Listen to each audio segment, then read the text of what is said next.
Firstly, he came into politics as a very young man in terms of PNG politics, because most of the people that were there were much, much older than him. So I guess he was fresh, straight as a businessman into politics, and people just weren't too sure what he was going to bring to the table. And when he started doing the work and when he started becoming influential, people who were already there in politics started taking note. And he proved to be a force to be reckoned with. And that was the kind of person that Sam Basil was. He brought together people. He challenged obstacles that were, seemingly impossible. He spent a fair deal of time in the opposition as part of a two-man opposition bench, himself and Belden Nama. So he never said, he's quite a difficult person to convince that there are obstacles in front of you. How has news of his death been received in the community? People have taken it pretty hard. In his village in Buang, where he lives there in his village and comes to town to work and then goes to Port Moresby, but always returns home.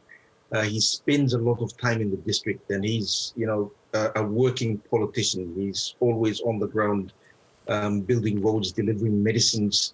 It's like he's a almost stereotypical PNG politician who is always in front delivering services. But, I asked him once why he did that. And he said, it's because the government system, the administration doesn't work, the bureaucracy doesn't work. That's why I had to do it myself. And people in his village have been, and generally in Morbe have been taking this news very hard. Yesterday, I was in front of his residence in Ley. People had already gathered at about 6, 7, 8 o'clock in the morning. There was another crowd at the funeral home where his body was being held.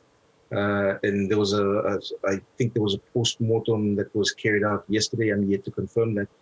But the men, women, and children there crying with mud on their faces and all that. So it's, they've taken it very hard. What more do we know about the accident and what happened? Details are sketchy at the moment. The person who was driving the other vehicle is alive and has been arrested for dangerous driving. Unfortunately, his name's come out, and people have, issued veiled threats here and there. So I've also advised people who have tried to put out the names of the driver, now just hold back. You're putting that person in danger. So he's been arrested by police. Police have released a statement on that arrest, and we don't know what's going to happen in the next few days, but an investigation is ongoing. And Scott, there has been some uncertainty about whether this will delay the upcoming election. How might the timeline be affected? 1 week, 2 weeks at the most, but it won't be, it won't have as much of an impact. I think the concern was that if the government tried to rush it, or the Electoral Commission tried to rush it, people would see it as very disrespectful. So that's the narrative in the background, and also amongst Morebians and people in Bulolo. They're not too keen on seeing the nomination period rush through as Mr. Basil is still in the funeral home. Well, PNG elections involve incredible logistics in tallying votes across isolated and hard-to-reach villages. How are preparations going? Yes, logistics is a big problem, and it always has been. And that was one of the things that made Sam Basil stood out, because he actually walked all over his district.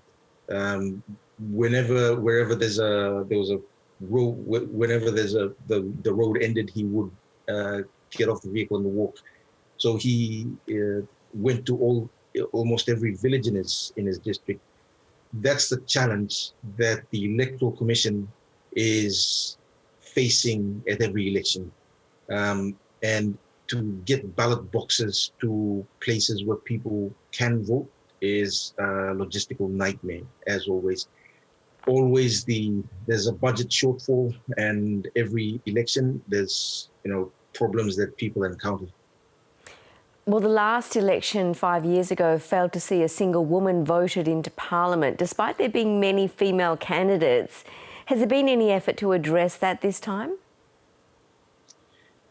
There's a lot of discussion around getting more women into Parliament, but Papua New Guinea is still on a development path. I keep saying that we're trying to do everything as per the Westminster system requirements in a space of 50 years, half a century. So it's a difficult challenge to force this thing to happen. There are a lot more women who've put their hand up to run. It's very encouraging. Parties have stood up and said, we're going to endorse women. The women themselves have come out and said, we are going to run, and even if we lose, we're making a statement that the next election will come back. What will voters be most concerned about when they eventually go to the polls? What are the main issues that are being debated? It's the usual health, education, infrastructure, and increasingly it's the price of fuel for urban